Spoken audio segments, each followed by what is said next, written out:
कुछ दिन पहले आशंका थी कि क्या हमारा देश तानाशाही की ओर चल रहा है, लेकिन अब वो आशंका नहीं रही, अब वो सच्चाई है।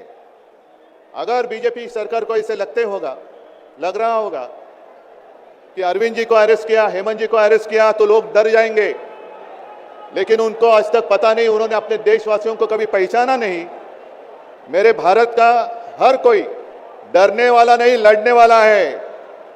और अगर हिम्मत है तो बाकी आपकी सारी एजेंसीज हैं, ईडी, सीबीआई, इनकम टैक्स, जैसे हम इंडिया गठबंधन बनाकर सबके सामने आए हैं, अगर आप में हिम्मत है तो बीजेपी को मैं कहता हूं, चुनौती देता हूं कि बाकी सारी लोगों को छोड़ दो, आप सीधा आपके बैनर पर लगा दो कि बीजेपी के साथ जो 3 साथी पार्टी है वो ईडी, इनकम टैक्स और सीबीआई है। लेकिन अब समय आया है, कितने दिन तक हम उनकी आलोचना करते रहेंगे? अब तो उनका सपना ऐसा है कि 400 पार।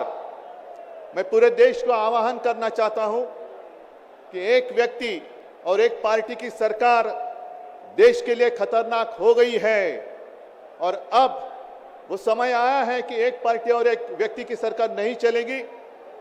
पूरे देश को मैं आह्वान करता हूं कि हम सबको अब चाहिए, मजबूत देश चाहिए, और मिलीजुली सरकार हमें लानी ही होगी।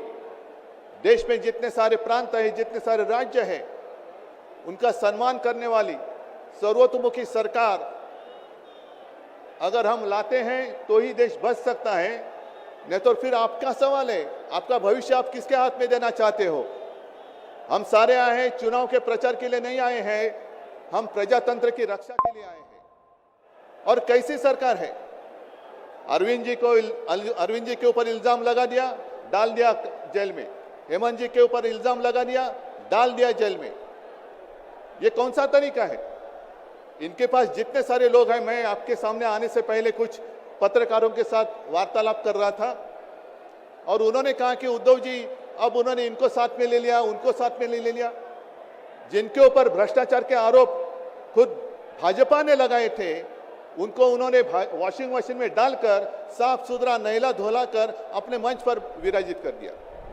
तो आप क्या विश्वास रख सकते हैं?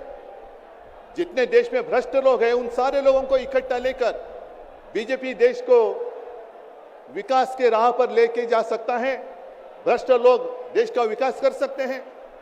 तो ये सारी उनकी जो बातें हैं, आज जो अपनी रैली है, किसी ने कहा कि बीजेपी ने इस रैली को ठगों का मेला कहा है। क्या आप सारे लोग ठग हैं? मेरे देश के वासी, मेरे देश प्रेमी लोग क्या ठग हैं? ये तो भ्रष्ट लोग हैं, भ्रष्टाचारी लोग हैं जो भाजपा में है, जुमलेबाज लोग हैं। और मैं ये भी जानता हूं, मुझे याद है कि कुछ दिन पहले उत्तर भारत के सारे किसान दिल्ली आना चाहते थे, नहीं आने दिया। उनके जो रास्ते थे उसमें खिले डाल दिए, उनके ऊपर टीयर गैस छोड़ा, लाठीचार्ज किया। तो मैं पूरे देश के किसानों का आह्वान करता हूं, आप अन्नदाता हो, आप अन्नदाता हो, अन्नदाता देवो भव हमारी संस्कृति है। जो सरकार किसानों को आतंकवादी मानती है और जो सरकार किसानों को दिल्ली आने से रोकती है, तो पूरे अब समय है कि पूरे देश के किसानों ने किसानों को आतंकवादी समझने वाली भाजपा सरकार को दिल्ली आने से रोकना होगा। जैसे आपकी राह, उन्होंने आपके रास्ते दिल्ली आने से रोकी थी, वैसे अब किसानों ने बीजेपी को दिल्ली आने से रोकना ही होगा। और एक नारा जो मैंने मुंबई में दिया था, वो जो कहते हैं कि आपकी बार 400 पार, मैं आपको आह्वान करता हूं कि जहां से आप आए हुए हैं, आप जाओ, अपने घर पे जाओ, जहां भी जाएंगे, गांव में जाओ, लेकिन एक नारा आपको देना होगा तानाशाही के खिलाफ, अब की बार भाजपा तड़ी पार, अब की बार भाजपा तड़ी पार। और ऐसे तानाशाही करने वाली सरकार अब हम दिल्ली आने नहीं देंगे। यही शपथ लेकर आगे हमें जाना होगा।